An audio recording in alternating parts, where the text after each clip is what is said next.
21st, 2022. I'm going to do a little story time, see how it goes. This is my old tree here. Used to be a huge oak tree up here. And once upon a time on, there's a crow, I think it was like a January 4th or something, 2017 or 2018, I think 2017. I was looking at my tree that I've now cut down, and I was thinking, man, I got to get this thing cut back. And when I was looking up there, a dot appeared, I'll just call it, and it started streaming by here. And I was probably like standing right about here, actually. So it appeared right here, straight overhead, or at a 90-degree angle to, right here. And it went over this way, and I thought it was a small plane because it was moving kind of quick and kind of, it was pretty big. I mean, it wasn't like a tiny little star. It was, it was like that big. It was like an acorn, so, it looked like it was pretty good size, like a little plane going across there. About a 30-foot wingspan plane would be about that big, but it didn't have wings. It was just a little dot. So then I stepped back and watched it go over the house, and it disappeared like up there at about a 70-degree angle or so. Might even been over here a little bit more. But yeah, it disappeared like up at a 70-degree angle, and I thought, wow, that's really weird, because when you see the space station coming over, it'll arc over like this and go like that, or if it goes right overhead, I mean, it takes it like quite a while, 90 seconds or so, and it's just a tiny little dot, just like a moving star. You can almost not notice it if you're not looking for it, and it's gone in about a minute and a half. This thing was, from right here overhead to gone there in about 20 seconds. Now, I don't know how far that is. I don't know how close it was. It was at 1,500 feet, or was it 2,300 feet or 20,000 feet. I couldn't tell. I couldn't see wings. I couldn't see anything. So you be the judge. It goes from 0 to 20 miles or so and disappears. So I got another little story, and I told this story just the other day. I got a witness for this story. I got this, I'll bring you over here, show you. This right here is what they call a cattle fence, and it comes in 16-foot sections.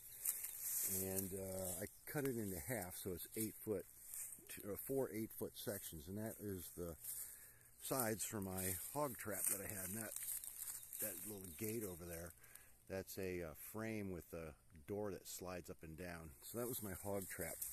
And I used to run this hog trap out at Rotunda here in Englewood, or East Englewood, or Port Charlotte, I guess it is, Port Charlotte County, over in that direction. And I ran this trap for a long time.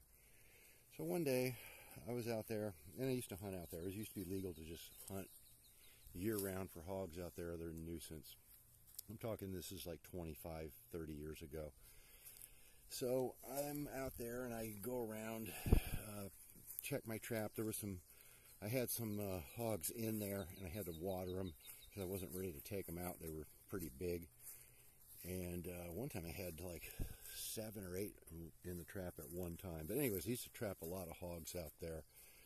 I think 30 and 35 in a season was my best ever. But anyways, I used to take my rifle out there, and a lot of times the other pigs, the other wildlife, would come around the trap because there was stuff in the trap. They would, I don't know, come check on their friends or whatever. So I come out, and I take my rifle, and I go out, and I'm looking around, seeing if there's anything out there. And I walk by this one spot, just like I'm walking. It was just, I'm talking way out in the salt flats where there's no trails like this. It's a little raccoon trail, little possum trails. Like, you'd be like this. This is what it pretty much looked like out there, except there'd be a little tiny possum trail through there. So I go through there, and there's this one little clearing that opens up, because it used to be a phosphate mining thing there too, but it's all rock bed, so they couldn't really phosphate mine. So there's like a clearing where they tried to mine, but it was all rock. They couldn't. And I go across that, and I go down this other thing, and when I'm going across here, I look over, and there's this pile of dirt. So I don't think much about it, and I go by, and I come back. I look around, there's nothing out there, so I come back, and I walk by this pile of dirt again. So this time it kind of catches my eye, and I'm like, it's like white sand, just like out in the middle of nowhere. And it's a pretty good sized pile. Like, I mean, 6 foot tall as eyeball height for me, and I'm 6'1". So I didn't think about it. I just thought, yeah, sand pile, big deal. There's a lot of piles of dirt out in the woods, you know, nothing. But then I think about it, I'm pretty familiar with this spot, and I start looking at this pile, and I notice this pile is like a perfect cone, perfectly cone-shaped pile, and it's round on the bottom. And I can see that there's, the regular stuff you see like this all over the ground. And there was a lot of oak tree leaf there. Over here we see some oak tree leaf. And there's weeds, and there's branches, and there's a little palm tree, like one of these palm trees, but it wasn't this big. It was a little, only about half of this size, maybe about 2 or 3 foot tall. Well, that's about a 4 foot tall trunk there. This thing was only, maybe 18 inches tall, had maybe 4 or 5 of these big fronds sticking out. And it was kind of like in the edge of this pile of dirt. And you looked at the bottom of this, and it was on top of the oak leaves. It's just like this ground. This is oak leaf, and you dig it back a little bit, and then there's some sand right there, and a little bit of, mulchy stuff, whatever. That's exactly what it was like there. But this sand, this pile, kind of flowed over the leaves. So I went around the bottom, and I dug back the sand, and it was real fine sand. I mean, just like go through a flour sieve. Nothing in it at all. Not a speck, a rock, a chip, nothing. Just real fine, like silty stuff. So, and it's 6 foot tall, and it kind of flows around this one tree. There's no palm fronds there, but where the tree, see how these palm fronds kind of fall down there? There was palm fronds around. There was all the leaves on the ground, and there was this 6 foot tall cone of sand. Well, I start looking at it, and it's like, this is out in the salt flats. There's no way a dump truck or even a mini bike could get out there. You couldn't take a mountain bike out here. You had to crawl through stuff like this, and palmettos that were 6 foot tall and razor palmettos to get to my trap. And, that's the way you have to have it if you're going to run a trap out there for any length of time, because people will come out there and steal your traps, steal your hogs, steal everything. So, I mean, this place was out there. It was the farthest you could get out. And so I start looking at this pile of dirt and, touching it, and it's just like fine. It has never been wet. It's not wet. You could see where it had flowed down onto the leaves.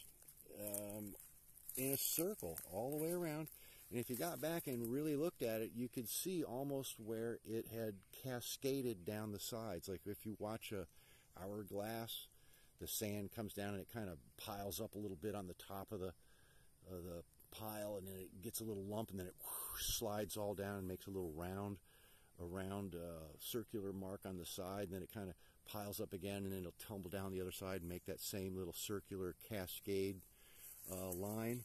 So I'm looking at this thing and looking at it, and I'm looking around. It's like, how in the heck did somebody get into these woods down a possum trail like this and put this pile of dirt here on the edge of the thing here? And I'm starting to think back, and I've got videotape prior to this, old VHS tape. I think I got it somewhere. I got to go search all my tapes. But anyways, so I'm looking at this thing, and I'm looking at it, and I'm going like, what the heck? How? It's like a helicopter come and drop this thing? No, a helicopter would have blown all the leaves off. The branches on the palm tree would have been gone. The oak leaves on the ground would have been blown away. Everything, it would have been completely destroyed by helicopter wash. You can't just, and I didn't do the math. I didn't think about this. I just thought, wow, this is a really big pile of dirt, but it was, eye height, 6 foot tall, probably 12 foot wide on the bottom.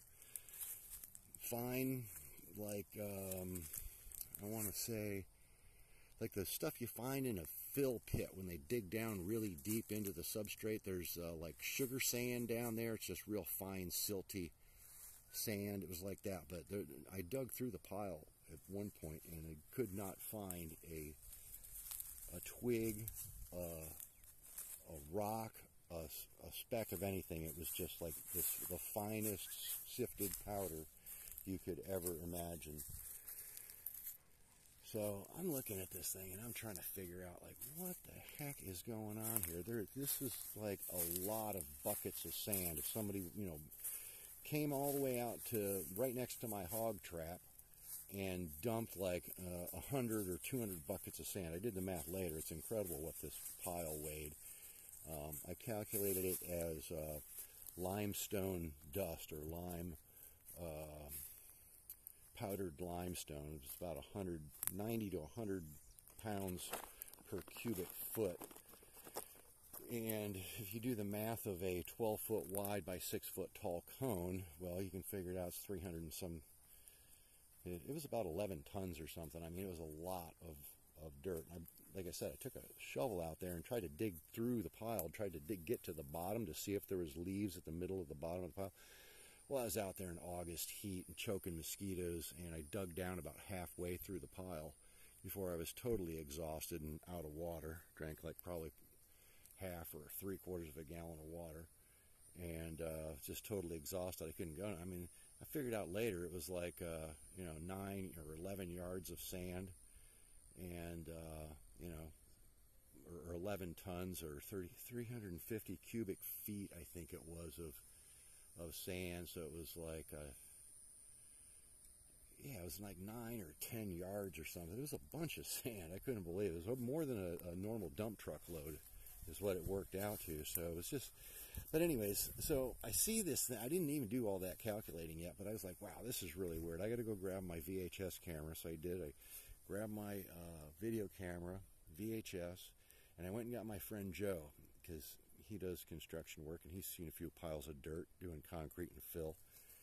So I went and grabbed him. I didn't tell him what I was doing. I brought him out to the woods, and I showed him. And he was a little skeptical, to say the least. At first, he's like, dude, you bring me all the way out here to see a pile of dirt? Are you out of your mind? He's like, there's piles of dirt everywhere. And I had to, like, draw him in. I had to say, look, dude, look at this pile of dirt. You've been out here before. Have you seen this pile of dirt here? Look at this pile of dirt. It's a circle. It's on the ground. You can see the cascade lines. Look where it flowed around the tree. This pile was just put here. And he starts looking at it, and he gets quiet all of a sudden. He starts, really looking at this thing, and he goes over to the palm tree and digs around, and he digs back and sees the roots, or the bottom of the piles over the leaves and stuff on the ground, and he sees it around the palm tree, and he's, looking at the sides. And I said, look at how it cascades. Look at the cascade mark down the side where it's kind of flowed down this side. But it didn't come out of a dump truck. It came out of a small chute or something, 6 or 7 feet in the air. It didn't drop. It wasn't if you get asphalt dropped into a pickup truck, it comes out of a chute about 12 feet in the air to go into a dump truck. If it goes into, a lower bed vehicle like that, it drops out of the chute and goes wham, and the truck kind of bounces off the ground. I've done that a few times.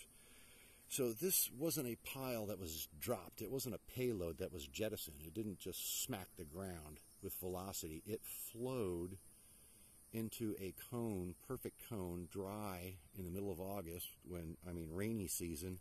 No rain had been on it, and it weighed like